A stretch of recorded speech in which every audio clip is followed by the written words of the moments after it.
Je vais inviter Victor à nous faire la lecture de l'Évangile selon Jean, chapitre 4, les versets 1 à 26. Ce sera au tableau derrière moi. Si vous voulez vous lever, je vous invite à le faire. Vous pouvez rester assis si vous préférez.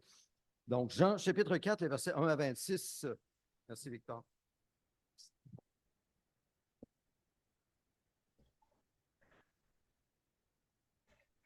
Le Seigneur apprit que les pharisiens avaient entendu dire qu'il faisait et baptisait plus de disciples que Jean.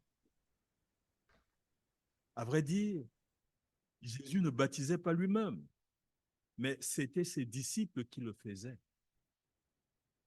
Alors il quitta la Judée et retourna en Galilée. Comme il devait traverser la Samarie, il arriva dans une ville de Samarie appelée Sychar, près du champ de Jacob,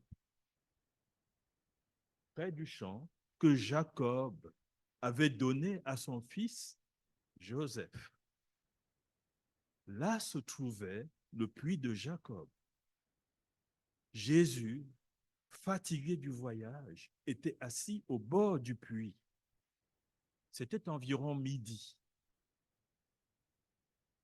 Une femme de Samarie vint puiser de l'eau. Jésus lui dit, donne-moi à boire.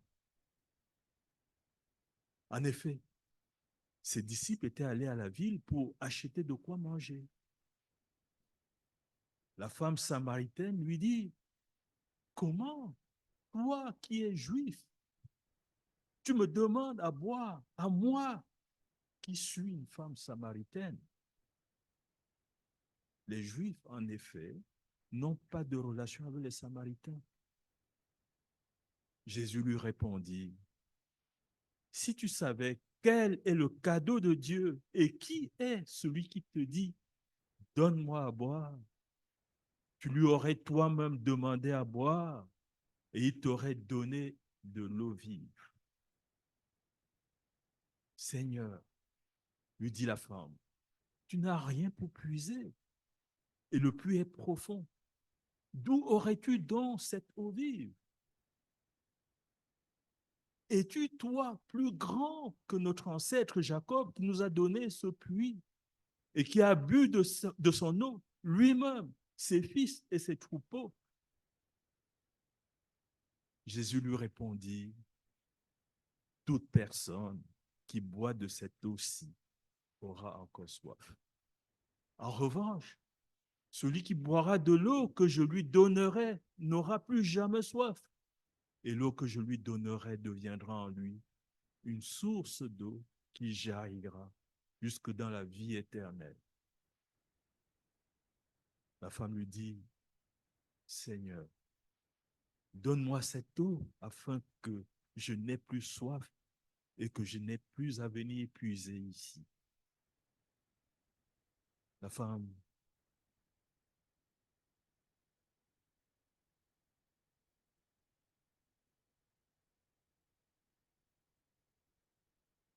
n'est plus soif et que je n'ai plus à venir ici juste.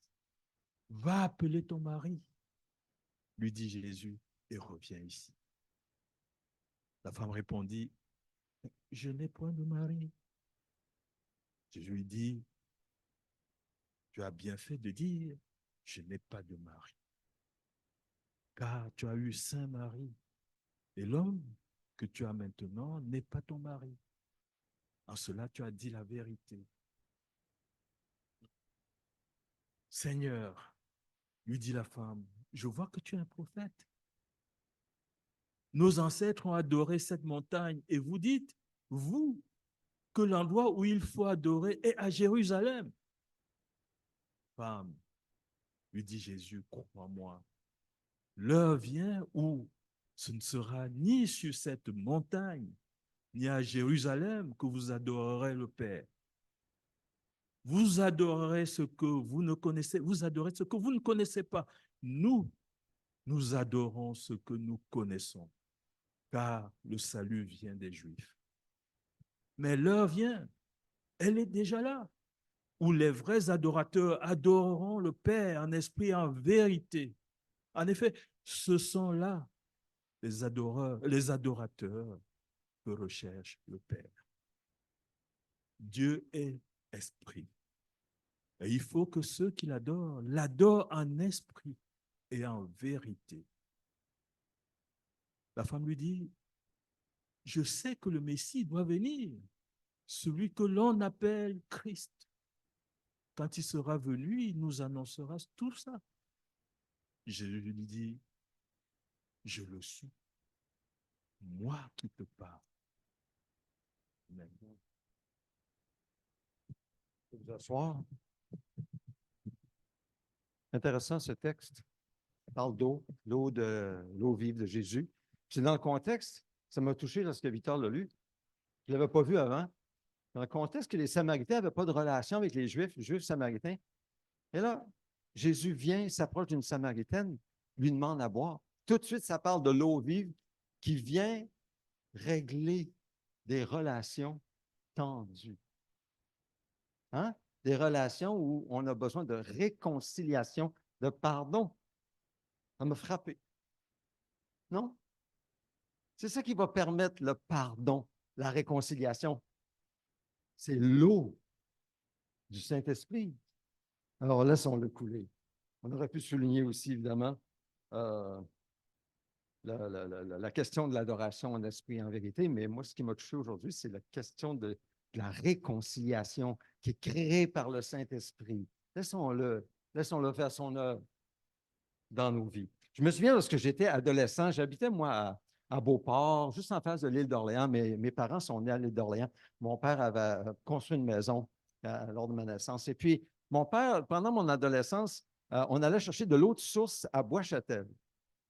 Et je me souviens encore de la place, à peu près, c'est un peu vague, là. Il y avait un endroit où on avait comme installé, fait en sorte que la source d'eau coule, et puis on apportait nos cruches, toutes sortes de cruches en plastique, mais on remplissait nos cruches pour la semaine. L'eau de source de Bois-Châtel. On pouvait donc boire cette eau-là. Puis je me souviens, des fois, on apportait un verre, j'apportais un verre, juste pour en prendre, puis boire directement cette eau-là, eau froide, cristalline, pure. Ah, que c'était bon. Et ça m'a toujours étonné lorsque j'étais ado, je me disais, mais c'est comme un gaspillage, il n'y a pas de robinet, ça coule constamment, puis ça doit couler même quand on n'est pas là. Évidemment, ça coulait quand on n'était pas là, ça coulait le jour, ça coulait la nuit, ça coulait l'hiver, on y allait l'hiver, ça coulait tout le temps, sans arrêt, cette eau pure, cristalline. Et c'est une image de l'eau vive de Jésus. Quand il parle de l'eau vive, c'est en contraste à l'eau stagnante. C'est de l'eau qui coule constamment. C'est de l'eau vive qui est pleine de vie, qui désaltère, mais qui produit aussi la vie. C'est le fleuve de Dieu qui sort sous le seuil du temple, puis qui vient créer la vie de toutes sortes de côtés. C'est l'eau de la vie de Jésus. Jésus a dit, si tu savais, dans le texte qu'on a lu, on a entendu, si tu savais quel est le cadeau de Dieu. C'est un cadeau de Dieu, c'est un don gratuit. Si tu savais le cadeau de Dieu, et qui est celui qui te dit, donne-moi à boire, tu lui aurais toi-même demandé à boire. Et il t'aurait donné de l'eau vive. Alors, je nous pose la question, savons-nous quel est ce cadeau de Dieu? Et si nous le savons, si nous savons, ah oui, moi je le sais, je le crois que c'est le cadeau, c'est l'eau vive qui vient de Jésus, buvons-nous à cette eau? Et buvons-nous jusqu'à en être débordés, jusqu'à en être désaltérés, jusqu'à en être transformés? Prenons-nous le temps de boire à cette eau qui vient de Jésus? C'est un cadeau. Demandons-nous à Jésus qu'il nous donne de cette eau-là. Et Jésus a ajouté, celui qui boira de l'eau que je lui donnerai n'aura plus jamais soif, et l'eau que je lui donnerai deviendra en lui une source d'eau qui jaillira jusque dans la vie éternelle. Ah, mais là, ça veut dire que c'est quelque chose d'autre. Non seulement que la source d'eau me désaltère, de sorte que je n'ai pas besoin d'aller voir ailleurs. Je suis comblé par cette eau, c'est la meilleure des eaux. Mais en plus de ça, cette eau promet de me transformer, de me changer. Donc, pas juste pour que je sois désaltéré, mais que je devienne une source d'eau, moi aussi, par laquelle Dieu va désaltérer les autres. Et c'est exactement le plan de Dieu pour l'humanité quand il a dit à Abraham, je ferai de toi une bénédiction pour toutes les nations. Pour toutes les nations. Quand le Saint-Esprit descend à la Pentecôte, vous vous souvenez, il y a 15 nations qui sont là, des Juifs, toutes des prosélytes à la religion juive. Et ce sont tous des gens qui viennent de diverses nations et ils entendent le bruit. Et à la réponse de la prédication de Pierre, 3000 répondent, se font baptiser et reçoivent le don de l'Esprit. Et c'est l'accomplissement de la promesse de Dieu, le début. On est encore dans cet accomplissement aujourd'hui. Dans l'Alliance chrétienne et missionnaire, on envoie des chèvres et des boucs au Niger parce qu'on soutient aussi des ouvriers internationaux au Niger. Puis on essaie toujours de chercher à atteindre ceux qui n'ont jamais entendu parler de Jésus, mais c'est parce qu'on veut participer à ce fleuve de Dieu qui veut couler jusqu'au bout de la terre, partout, partout, partout. Alors, c'est ce fleuve de Dieu qui est descendu le jour de la Pentecôte, quand l'Esprit Saint est descendu sur les disciples réunis dans une réunion de prière. Le Saint-Esprit est descendu. 3000 ont répondu à la prédication de Pierre. Ils ont été baptisés du Saint-Esprit, dans le Saint-Esprit, comme on va voir dans quelques instants. Et ils sont devenus, eux, une bénédiction pour les nations. Ils sont retournés dans leur nation pour répandre les merveilles de Dieu qu'ils avaient entendues de la part des disciples. Alors, l'eau vive, c'est ce baptême dans l'Esprit. Hein, ça va ensemble, baptême, eau, être plongé dans l'eau, être baptisé, être immergé, c'est le baptême dans l'Esprit.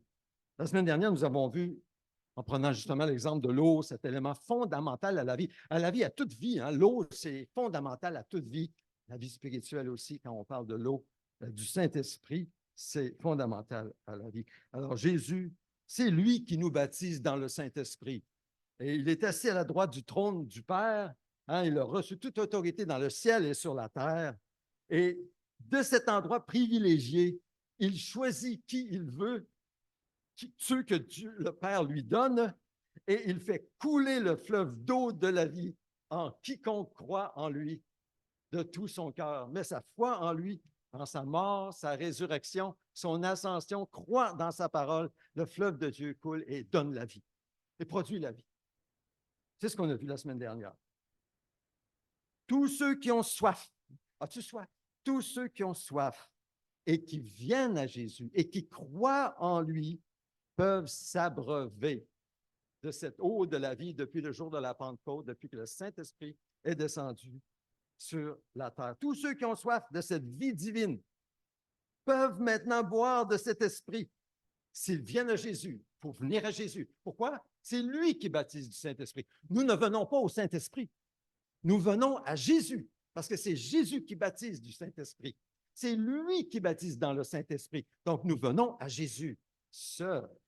C'est lui qui nous baptise dans l'Esprit. Maintenant, ce n'est pas seulement pour quelques privilégiés, je ne sais pas, des super spirituels, des gens vraiment spéciaux. Non, non, non, c'est pour tous les croyants en Jésus-Christ. Est-ce que tu crois en Jésus?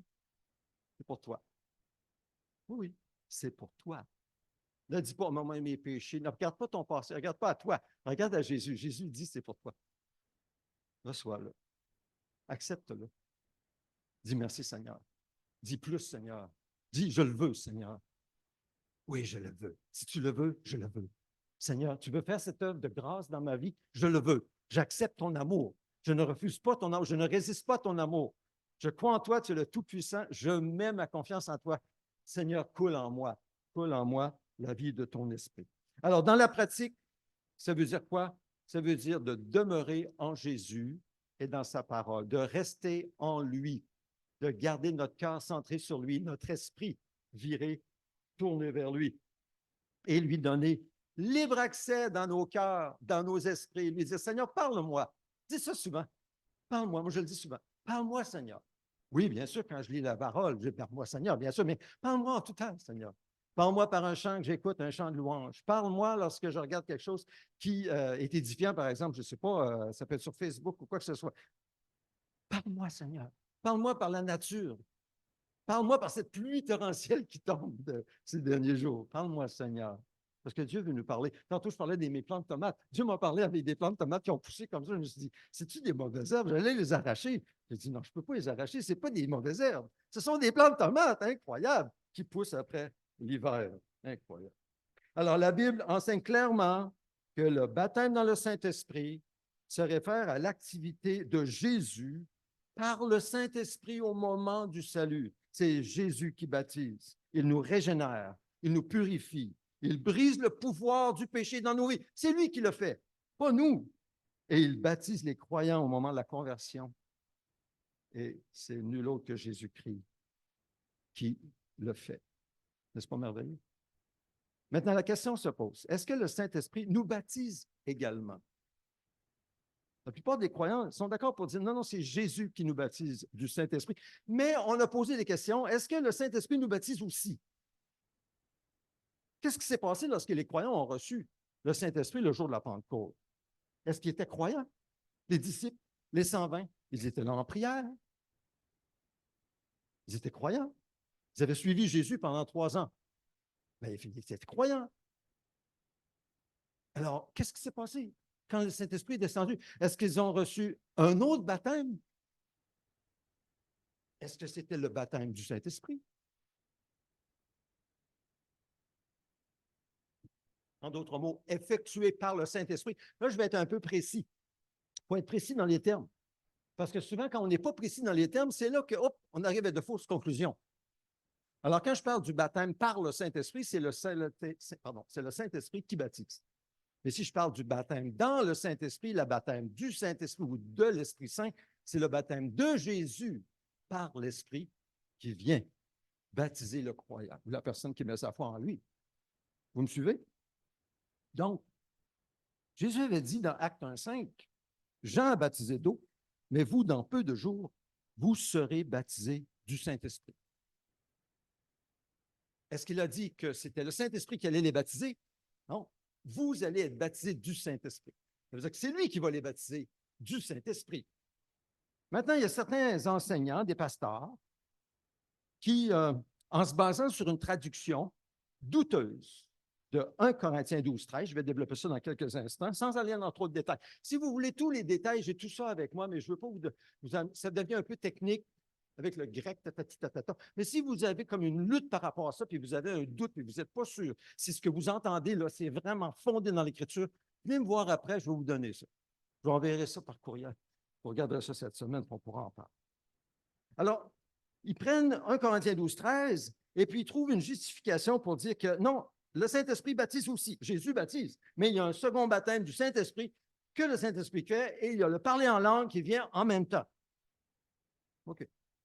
Mais je vous dis tout de suite, l'interprétation de 1 Corinthiens 12, 13, de cette manière, ne tient pas la route. Ne tient pas la route. Alors, on va voir ça rapidement, très rapide.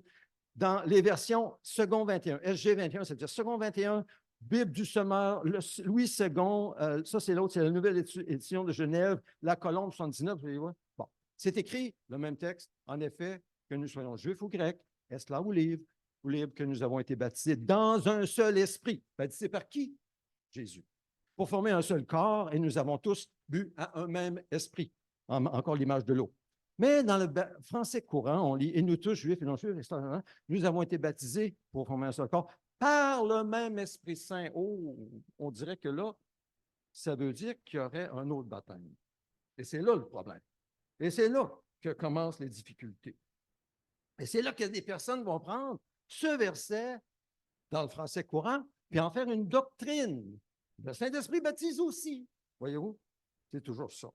Vous remarquerez, là, vous pourrez remarquer ça si vous lisez ce que je vais vous envoyer cette semaine.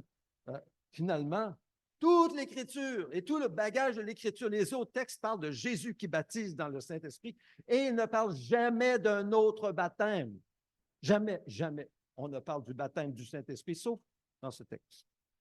Alors, c'est quoi le problème? Ben, c'est ça.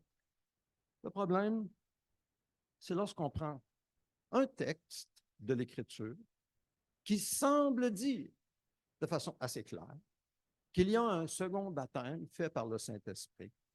Et à partir de ce texte, sans trop vérifier, sans trop aller voir, faire des études, sans trop comparer avec l'Écriture, mais on en fait une doctrine. Puis à partir de cette doctrine, bien là, ça se développe. Voyez-vous? C'est ça qui nous divise, vous savez? Parce que ceux qui ne sont pas d'accord avec cette interprétation du second baptême fait, par exemple, par le Saint-Esprit, ben là, ils ne font pas partie de nous autres. Et puis, on va tirer des conclusions comme, vous n'avez pas l'Esprit, vous. Oh, ben, vous l'avez parti, vous juste en est, vous l'avez juste en partie. Vous, comprenez-vous? Là, ça devient comme des églises où il y a des chrétiens de première classe et des chrétiens de seconde classe. Hein, vous savez, les chrétiens qui parlent en langue sont de première classe, les chrétiens qui ne parlent pas en langue ne sont pas dans cette classe, ne sont pas aussi spirituels, ils n'ont pas reçu toute l'esprit. Voyez-vous? On s'amène dans des situations où il y a comme une dichotomie entre les croyants et il y a l'orgueil spirituel. Et là, tout ça s'embarque. On est loin, à ce moment-là, de marcher comme Jésus a marché. Hein? En toute humilité et douceur, avec amour, considérant les autres supérieurs à soi-même. Il est loin de ça. Faisons attention. Faisons attention. Comme je disais tantôt, le baptême dans le Saint-Esprit, c'est le fleuve de Dieu qui sort du trône de Dieu. Et c'est pour tous ceux qui croient en Jésus. Je ne suis pas en train de dire que ces gens-là, dans ces églises-là, ne sont pas sauvés. Ils sont sauvés. Ils sont des frères et sœurs en Christ. Ils ont goûté au fleuve de Dieu. Mais ils ont ajouté à la parole. Ils sont entraînés à l'extérieur de ce que Dieu a pour eux, à cause d'une mauvaise interprétation d'un texte. Mais faisons attention, parce que le diable sait très bien. Il sait très bien et il utilise la même approche. Qu'est-ce qu'il va faire, le diable? Il va mettre en doute la parole de Dieu. Hein? Il a fait ça avec Ève. Il a fait ça avec Ève, il continue à faire ça avec nous. Adam, quand je dis Ève, c'est Adam, on va le voir tantôt. C'est la même technique du diable. Créer une confusion pour amener une division, diviser, puis s'ils peuvent se chicaner, tant mieux. Puis prendre des clans opposés, puis se mépriser et se juger les uns les autres. Tant mieux. Le diable est content dans ce temps-là. Pourquoi? Parce que ça empêche les autres d'avoir de la crédibilité sur le message, sur le fleuve de Dieu, sur la vie. Ils disent, oh, vous êtes tous des illuminés. Puis chicanez-vous tant qu'à y être. Non. Voyez-vous, ça, c'est l'œuvre du diable. Faisons attention. Et ça nous amène au point d'application suivant. Et ça, c'est pour chacun de nous. Faisons attention aux apparences.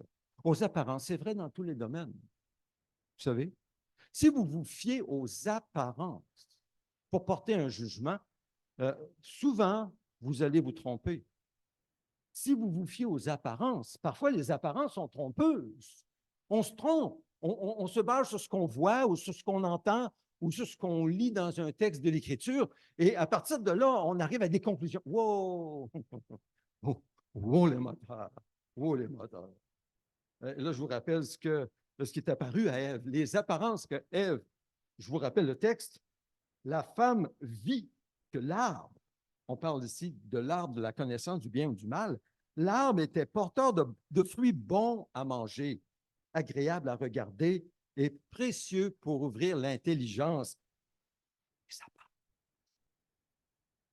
Elle se base sur son propre jugement, sur les apparences, et qu'est-ce qu'elle fait? Elle prend le fruit et elle en mange, désobéit à Dieu, parce qu'elle se fie non plus à ce que Dieu a dit, mais à son jugement et aux apparences.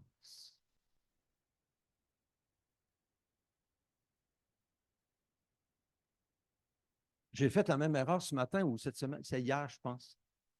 On a des petits groupes de renouveau dans l'Église le dimanche matin. Quand ça fonctionne durant l'hiver, on en a 4. Des petits groupes, on se réunit sur Zoom, on partage la parole sur différents thèmes. On avait presque fini, sauf qu'il en reste 2. Et puis, on est allé en voyage, on est revenu.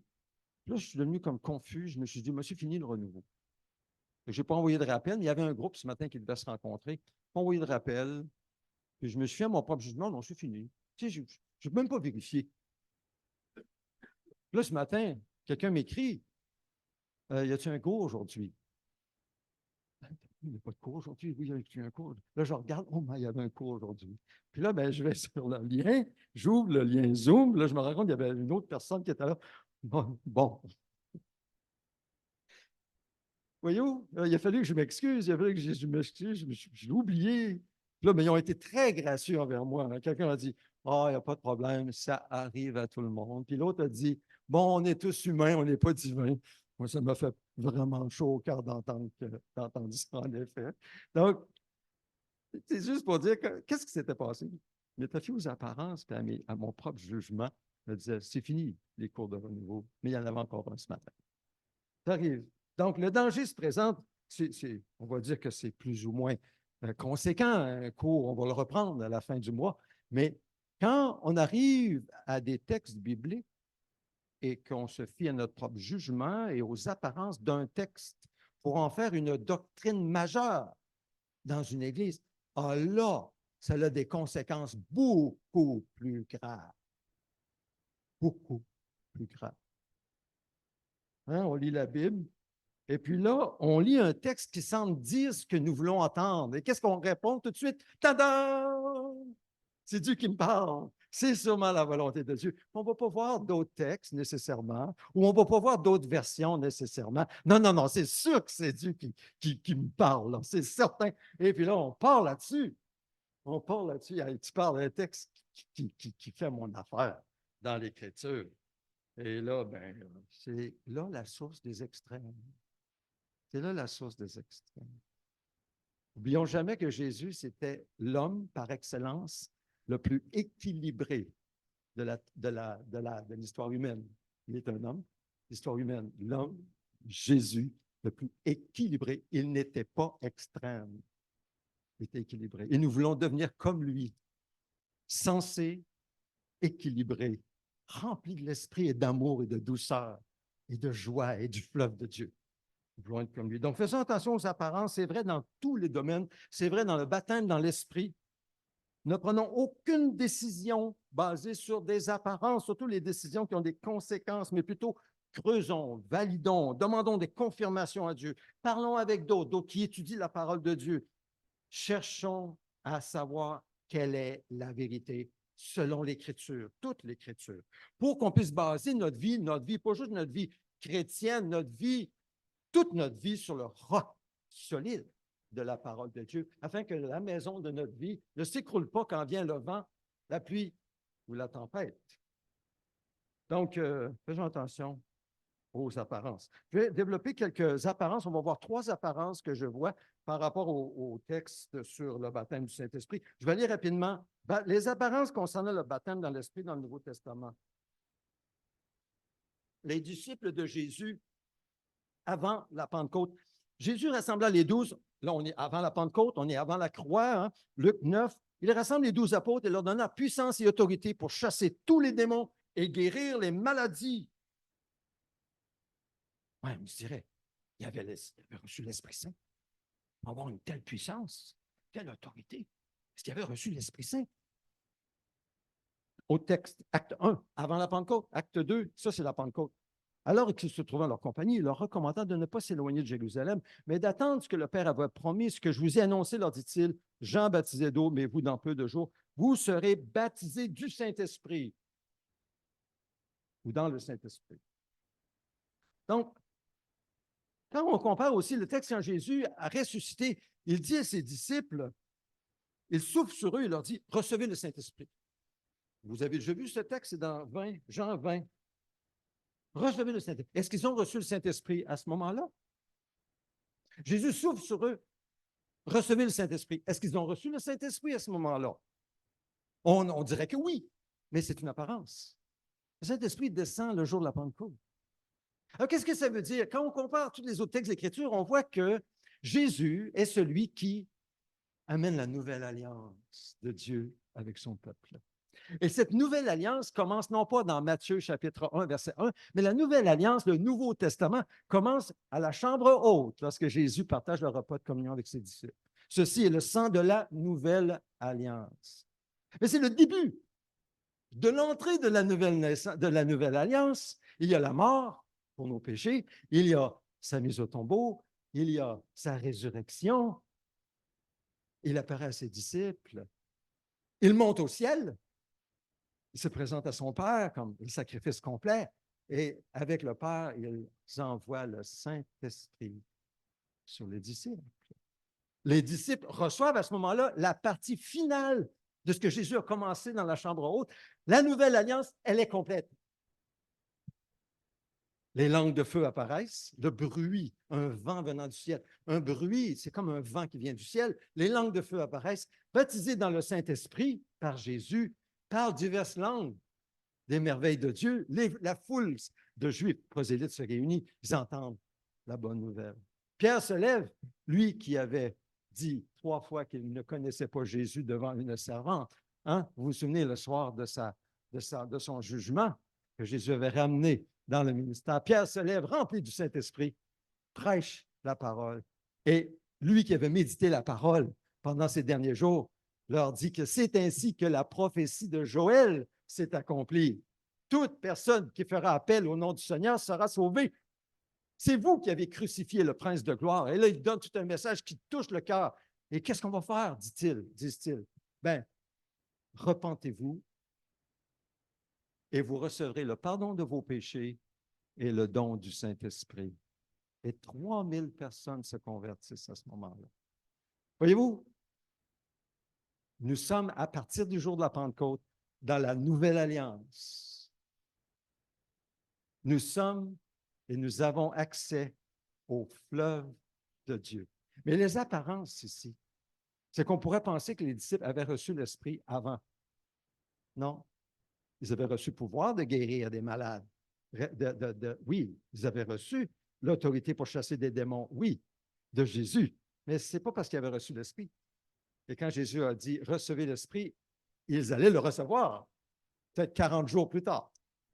Donc, il faut bien voir tout le texte de l'Écriture. Deuxième apparence, si tu veux tourner la prochaine diapo.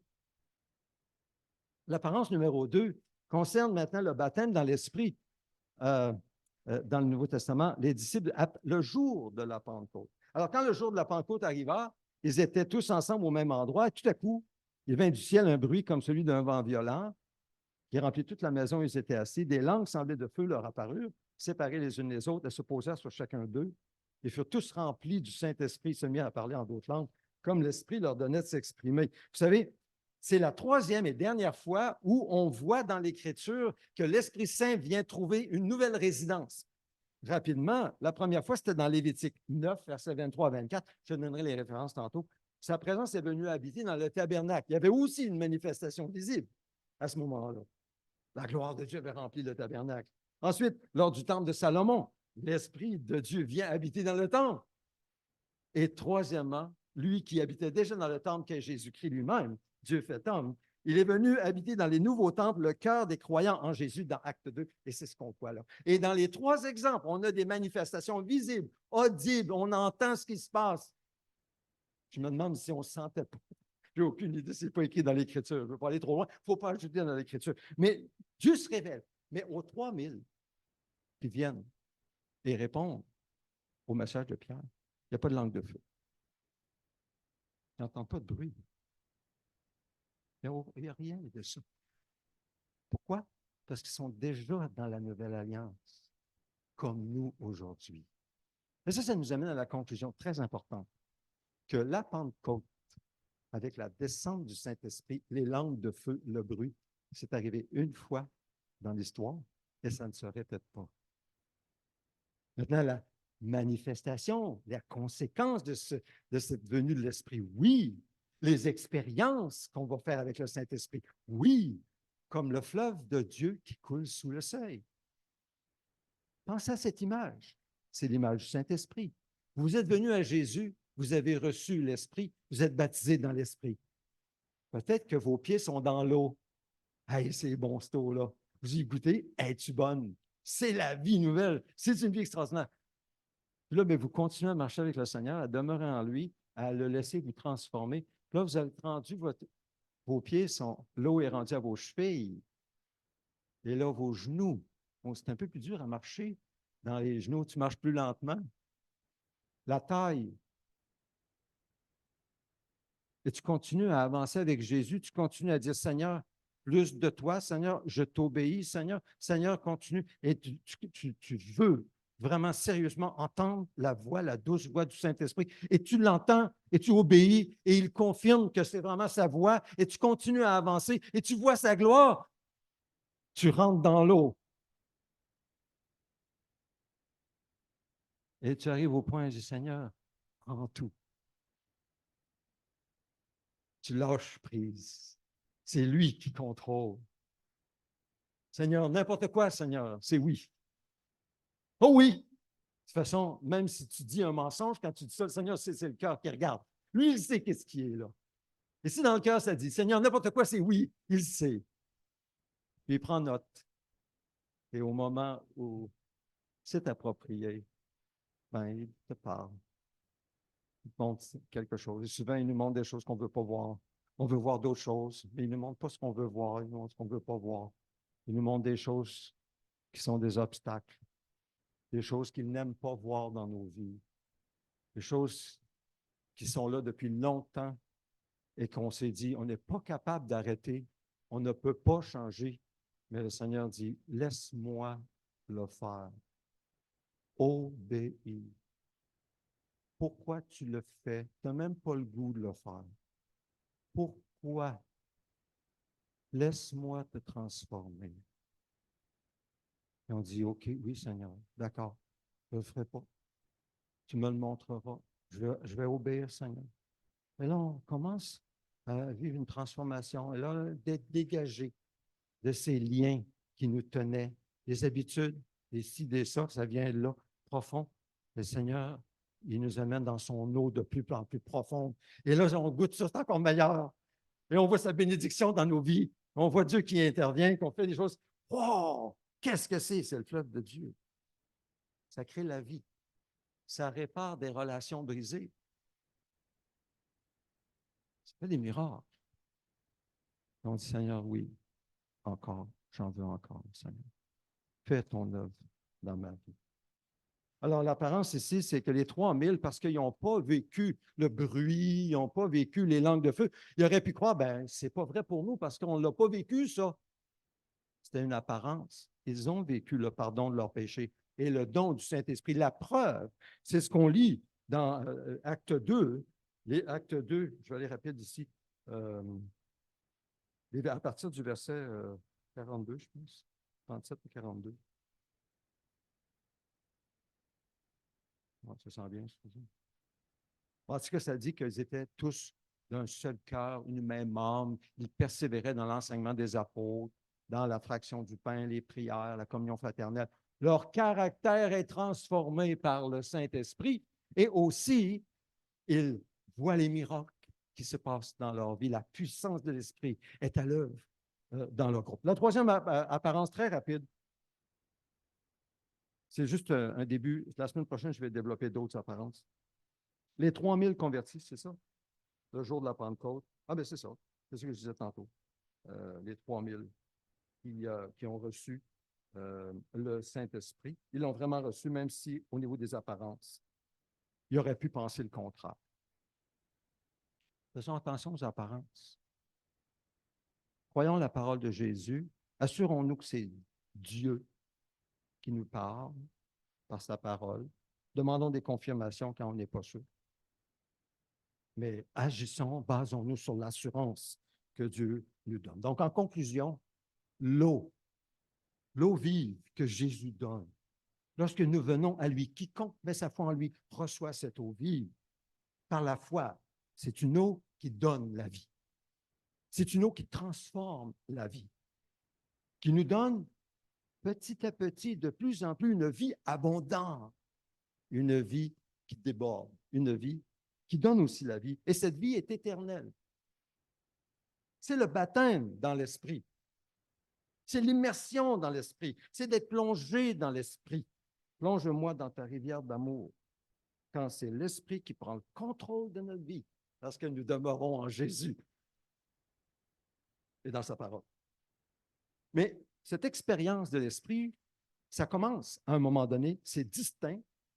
Lorsqu'on ouvre notre cœur à Jésus, lorsqu'on le reçoit dans notre cœur, ça commence à un moment donné. C'est pour ça qu'on appelle ça un baptême, un début de vie. Mais c'est progressif aussi dans la vie du croyant. Et ça doit continuer à avancer.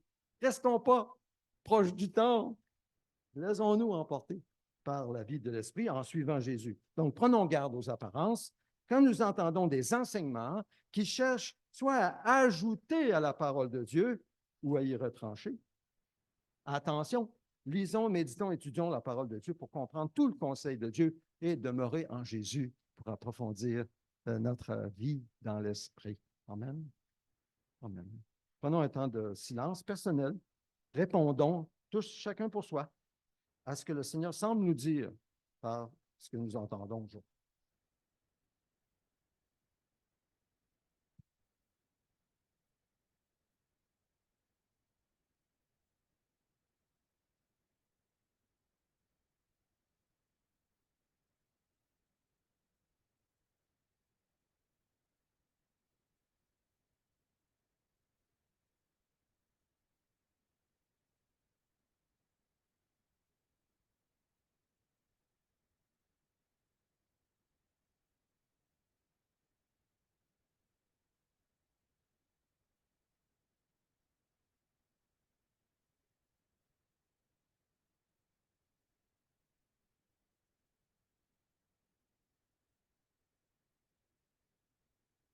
Approchons-nous de la table de communion. Jésus étant au milieu de nous, son esprit est ici. Alors, nous sommes en Terre Sainte. Nous sommes vraiment dans un endroit sacré, un endroit où Jésus est présent. Surtout maintenant quand nous prenons le repas de communion, en nous souvenant de lui, en communion avec sa mort, sa résurrection. Écoutons-le et répondons à ce qu'il nous dit.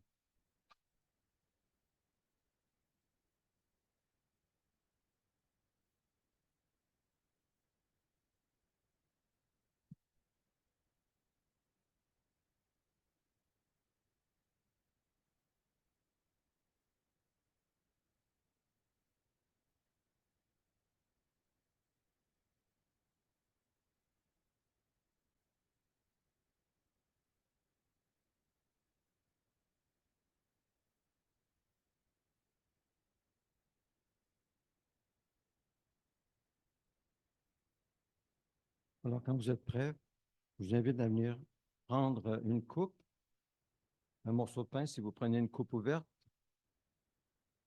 Venez comme à Jésus en disant, Seigneur, j'ai besoin de toi. J'ai besoin de ta mort à la croix à cause de mon péché. Et j'ai besoin de la puissance de ton esprit, de la vie de ton esprit dans ma vie. Approchons-nous de Jésus.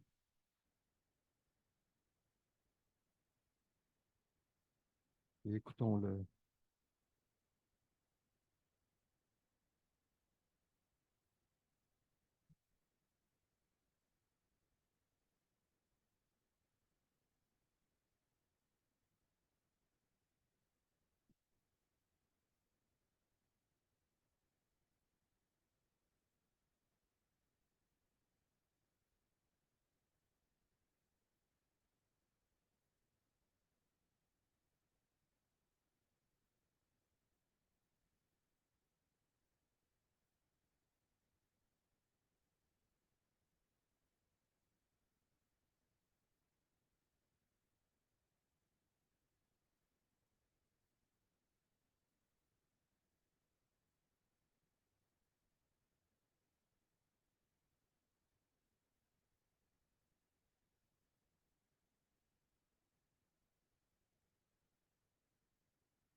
Seigneur, merci de nous accueillir à ta table.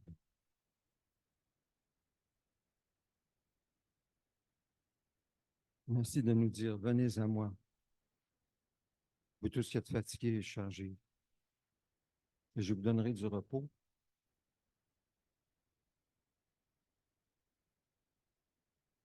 Merci Jésus d'avoir fait le premier pas vers nous.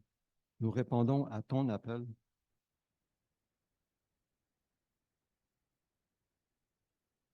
Merci d'avoir pris nos péchés à la croix, les avoir expiés pour que, Seigneur, puisse venir habiter en nous. Oui, même en nous, habiter en nous pour toujours et créer ce fleuve de Dieu, ce fleuve d'amour dont nous avons tellement besoin. Si nous confessons nos péchés, Dieu est fidèle et juste pour nous les pardonner et nous purifier de toute iniquité.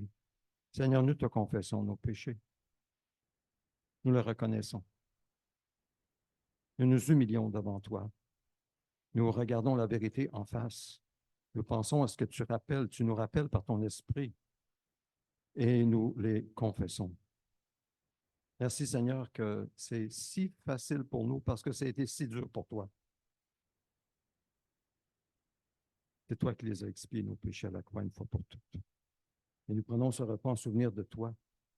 Le soir où il a été livré, Jésus a pris du pain, il est avec ses disciples, il a rompu le pain, il leur a offert en disant, prenez, mangez. Ceci est mon corps rompu pour vous. Faites ceci en souvenir de moi. Prenons-en tous.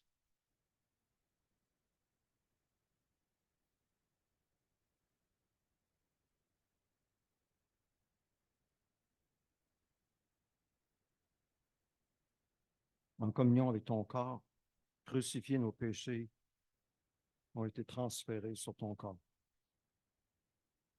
Tous nos péchés, passés, présents, futurs. Tu es devenu ton enfant. Nous t'appartenons. Nous sommes à toi. Personne ne peut nous ravir de ta main. Personne. Rien ni personne. Tu tiendras tes promesses, même si nous ne tenons pas toujours nos promesses. Tu tiendras tes promesses. À toi toute la gloire au nom de Jésus. Amen. Ensuite, Jésus a pris la coupe de l'action de grâce, la coupe de la joie. Et après avoir rendu grâce, il dit à ses disciples, prenez, ceci est le sang de la nouvelle alliance, livré pour beaucoup.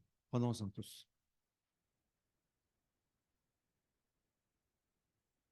En prenant ce jus, Seigneur, oui, nous déclarons que nous faisons partie de la nouvelle alliance. Ton esprit nous habite. Continue ton œuvre dans nos vies, Seigneur. Continue à nous transformer à l'image de Jésus, l'image d'amour, l'image d'homme parfait, équilibré, loin des extrêmes, toujours équilibré, et qui avance en bâtissant sa maison, sa vie, sur le roc de la parole de Dieu, dans la plénitude du Saint-Esprit. Oh Dieu, produis ton fruit en nous qui soit de plus en plus meilleur, goûteux, juteux, pour que d'autres puissent voir la transformation de nos vies, nos cœurs, et soient attirés à toi, même si certains nous ignorent, s'éloignent de nous. Prions que tu fasses cette œuvre. Pensons, Seigneur, aussi à ceux qui autour de nous souffrent.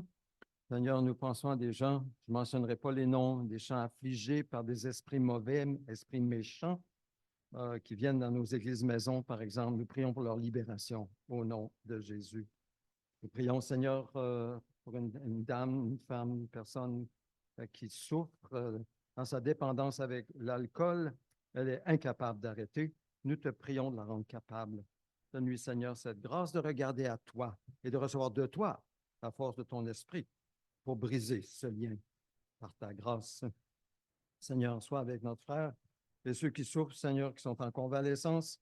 Merci, Seigneur, pour ta grâce envers ceux qui ont mis leur foi en toi et que tu guéris, tu ramènes à la santé pour qu'ils puissent te servir. Merci pour la retraite. Être libre, Seigneur, merci. Nous prions que tu continues ton œuvre par ton esprit à libérer et nous apprendre à prendre autorité au nom de Jésus, contre toute influence mauvaise, tout esprit méchant, à prendre cette autorité que tu nous donnes, parce que tu nous as placés avec Christ dans les lieux célestes. Et nous avons cette autorité. Permets-nous, aide-nous à la vivre, à l'expérimenter et à vivre cette autorité par ta grâce. Merci Seigneur Dieu pour ton œuvre dans chacune de nos vies. Nous prions Seigneur de souffler, souffle sur nous Seigneur. Souffle sur nous. Souffle ton souffle de vie.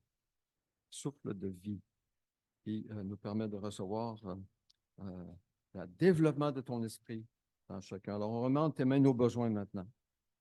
Tu vois nos besoins, tu vois dans nos cœurs. Alors, je vais prendre un temps de silence et te présentons nos besoins maintenant.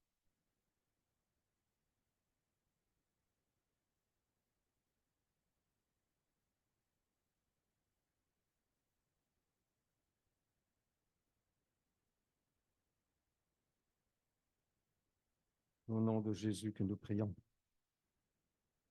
Amen. Amen. Si quelqu'un veut faire monter une prière, vous pouvez le faire maintenant ou apporter peut-être un commentaire très bref si vous voulez. Il est assez tard, mais si vous voulez, vous avez à cœur vraiment de partager quelque chose, soyez bref, vous pouvez le faire maintenant.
Je vous invite à vous lever pour la prière que le Seigneur nous a enseignée.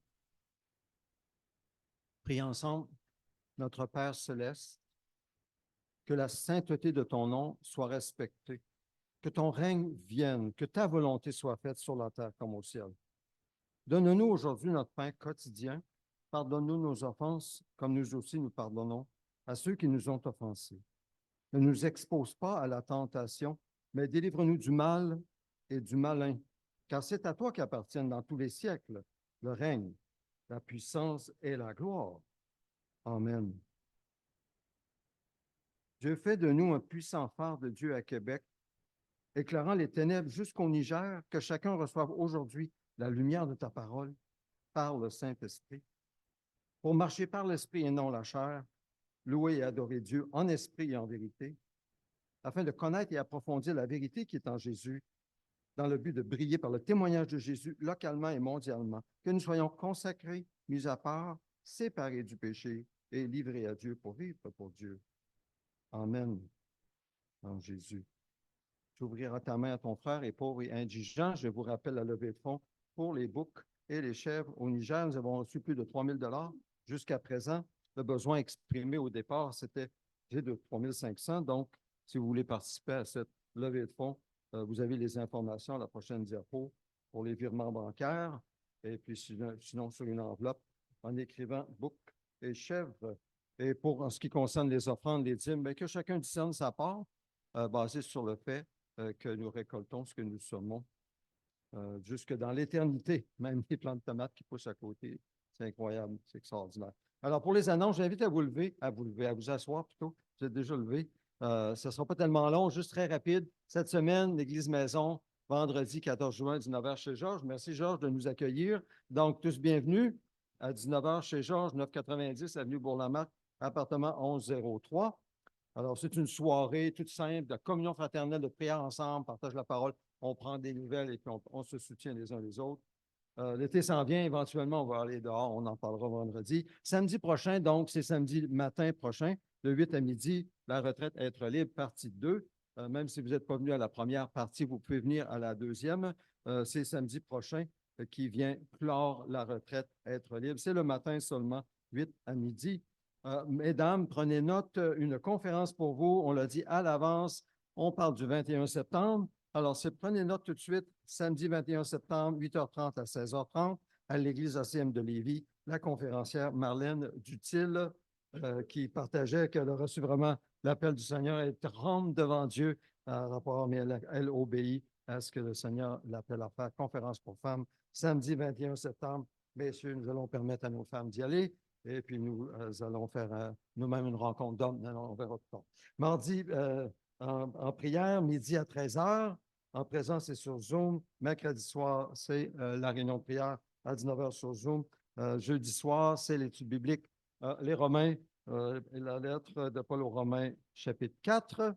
Et puis, je pense que c'est tout. Est-ce qu'il y avait d'autres annonces? Anniversaire de naissance, peut-être que j'ai oublié. J'ai besoin que vous m'écriviez quand votre anniversaire de naissance. On aime ça, le souligner, puis on aime ça chanter. À Marianne, elle nous donne la note, et puis nous chantons les anniversaires à chacun lorsque c'est l'occasion. Je vous invite à vous lever pour recevoir la bénédiction de Dieu basée sur sa parole. Et c'est le Seigneur qui dit par Moïse, « Si seulement ils avaient toujours ce même cœur pour me craindre et pour respecter tous mes commandements, afin d'être toujours heureux ou bénis, eux et leurs enfants. » Oh Seigneur, oui. Seigneur, fais augmenter la crainte de ton nom, le respect adorant de ta personne et de ta parole, afin de ne pas pécher contre toi et de demeurer en Jésus, à l'écoute de ton esprit, sous ta bénédiction, dans tous les domaines de nos vies.